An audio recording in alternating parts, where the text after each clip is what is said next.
Call our meeting to order. This is a work session of the Mayor and Borough Council of the Borough of Seaside, Park County, in the state of New Jersey, held on Thursday, April 14th, 2025 at 7 p.m. Pursuant to the provisions of New Jersey's Open Public Meetings Act, adequate notice of this meeting was properly provided by transmitting the notice of the meeting for publication in the Asbury Park Press and the Ocean Star on January 3rd, 2025. Notice of the meeting in the governing body also has been posted in the corridor of the municipal building and in the office of the municipal clerk. Roll call. Councilmember Anfield? Present. Councilmember Condos? Here. Councilmember Connor? Here. Councilmember Kraft? Here. Councilmember Rotunda? Here. Council President Wilk? Here. Mayor Pearson? Here. Thank you.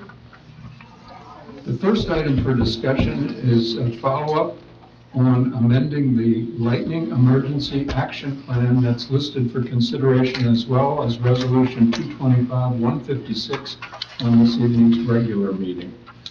And this came about with a great deal of research through the committee and ongoing, and I can turn it over to the committee for any background. I know. Well, I'll start and then maybe Karen give details, but we met a number of times on this. It has been discussed not only in work sessions, but I think in regular sessions that, once we put the lightning detection system in place, we limited the hours based on the way our, what's the plan called? Not the EAP. The lightning detection plan, the emergency. EAP, and based on feedback as well as our own opinion, we wanted to increase the amount of coverage that it would be active. So that's what this proposal is. And I'd just like to acknowledge Karen because she did a lot of work with our JIF and with the lightning, with the lifeguard associations all across the country. And it was not easy to get everybody aligned. So now, I don't know if you want to go through some of the new hours. And then because last year, we just installed it, so we had to get it going. So we went with a, somewhat of a regular plan just to get it going. I'll call it a regular plan for that matter. Knowing that we wanted to adjust it and make the hours longer and really fine tune it this year. But we wanted to get it going last year, so we did that. Now I think we have a very robust plan, very good plan. It's one that's longer than the hours covered by day, and I think it's a very, very fair from all perspectives. So And it covers us now year-round rather than just during our beach season. It'll cover the hours where we also, I think I said before, we give use of facilities for the beaches in the morning, whether it be fishing tournaments, yoga, surf lessons. So it would start at 6 a.m. and run through, that's 9, right? 29. I always forget the military time, 21. I should know that, 6 to 9. Both horns and strobes, and then everything else after that would just be the strobe light, so it wouldn't disturb, hopefully, people's sleep. But if you're still walking the boardwalk or out there fishing in the evening, it would still go off. And then in the off-season as well, October through April, will be the strobe lights only. So it's basically 24/7? 24/7 with the strobes, but not with the horns. As a system? With Correct. some aspects of it, Yep. Yes. All year. So that's the proposal. And we got approval from the JIF to implement it The with that JIF, plan. and actually some compliments from people that Karen had talked to review this whole plan and our wording of the protocols and everything, the procedures. So these will be broken out to our staff this summer. Obviously, the lifeguards, the beach control peoples, and everybody, police, everybody knows what's going on with this particular EAP, Emergency Action Plan. So, And then on our signage, Yes. we'll do a QR code on our signage so people can just scan it with their phone and take them right to the EAP. So that's Anything the else? proposal. Anything else then on that one? If not, the second is a discussion of a proposal submitted by Capella Construction for 14th Avenue Shoreline Stabilization Project. That too is listed for consideration as Resolution 2025-163 at the regular meeting. Yes, Mayor, that's been the ongoing project we've been talking about for quite a few years, for 14th Avenue, with the areas being washed out where the bulkhead ends. It goes into where the trees are. What it is it's the gabion baskets filled with rocks. They're stainless steel baskets. They go approximately 2 feet into the the bay into the sand, and then it's built up, and it's like, almost like a pyramid. I think we have the drawing, where they're stacked. And it goes back and landward. Actually, with displaced the wave action.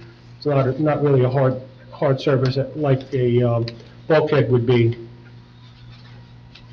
Yeah, and this will prevent all the erosion there. I'm not sure those trees are going to survive, I know, but we can also, if they don't, I know, John, you say. I heard about I this. know. So, but. I was already there. But the plan is, well, actually, there's three there, the two that were in danger, the other one, there's one right next to them that's knocked over and still living, that honestly doesn't look good. So anyway, I mean, taking them down, is probably, might have to happen with the construction, but then we think we would like to get some, obviously, new trees to put in there. Well, what we already discussed with Eric is to transplant that first tree, Yes, to pull it over, dig a trench, however possible. Let's make an attempt to save it. The gabion comes landward quite a bit. oh, I know, If you look at the drawing, it's not a simple little 2 or 3 layers of baskets. it does, and The second tree, as of now, can stay. We'll see where the roots are, and there might be some supervision taking place in that area, and we'll see what we can do. we see what we can do. Those trees have been through a lot of trauma. They have been. Yes, they have. I mean, I heard of this, I wasn't there, and I know Pam had described it with somewhat pessimistic terms as to the trees, and I feel that because we have the gabions already, that we could perhaps, within reason, of course, do a little more on the labor end to preserve them. I The agree. root structures and actually hand do it underneath them in that particular areas, because I think that was one of we all were very concerned, and they go back, fill in the blanks before our time, 60, 70 years, who knows? They've been there a long time. Unfortunately, it's not And even, it served to stabilize the beach. where the pine tree is in question, it's not even borderline, would be completely underneath the entire tree.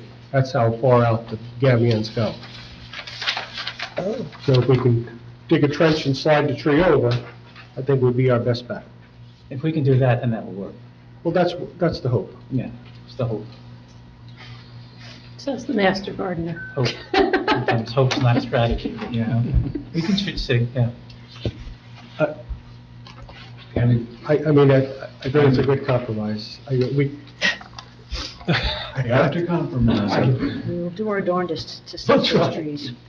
We can have a master saved a lot of money, that part wasn't gardener there, and I'll be You're there. saving the tree, but you're saving $25,000. You have to Oh, mention yes, that part. so the prices, the way the prices came in, it was 27,500. It's approximately, so what was estimate? Where's the estimates again? Well, there was one. It's like half of the other. That's my point. 55, there's the other two. 55,200, 54,158, and this came in at 27,500. We are providing the gabion baskets, the hog hooks, the stainless steel, and the stone. And we're prepping the site, and we're gonna remove the, construction debris. Do we have all the gabion baskets?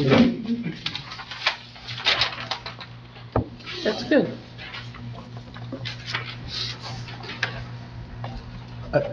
Anything else on that? Just so every effort possible is made. There may be. To preserve. Duly noted.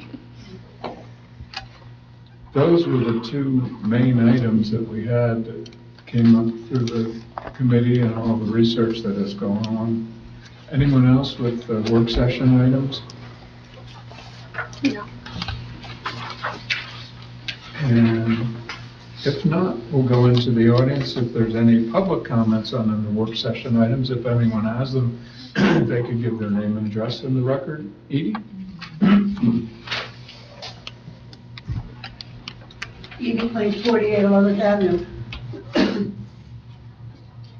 Just a question on those three estimates. This was all for the same exact scope of work, I assume? It is. Just goes to show how some people would like to, I don't know, pay their accounts or whatever. So I'm glad we were able to find somebody to do it at a reasonable amount.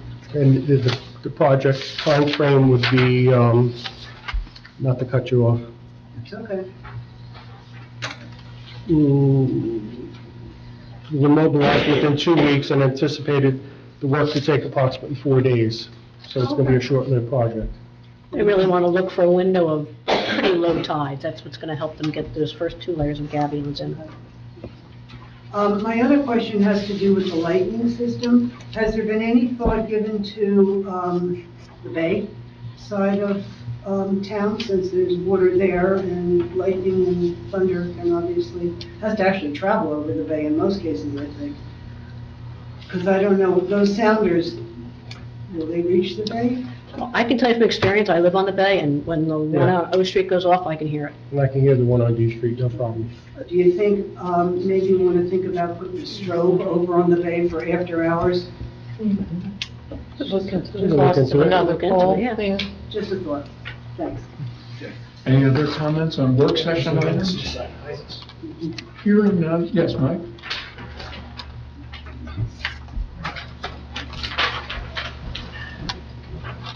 Mike Spadafino, 59th Avenue.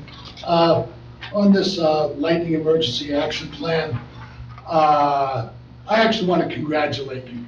You came up with a real good, common sense solution and have thought it out very well. And I think for the benefit of everybody in town, this is the best solution you could possibly come up with. And I want to thank you. Thanks, Mike. Thank you. Thank you. Any other public comments on work session items? Hearing none, I would entertain a motion to close the work session. I'll make that motion. And go and take a brief moment and then go into the regular meeting. Motion by Council President Wilk. Second. Second by Councilmember Rotunda. Roll call. Council President Wilk, Yes. Councilmember Rotunda, Yes. Councilmember Anfield, Yes. Councilmember Condos, Yes. Councilmember Connor, Yes. Councilmember Kraft, Yes. motion approved. And we'll stand adjourned momentarily.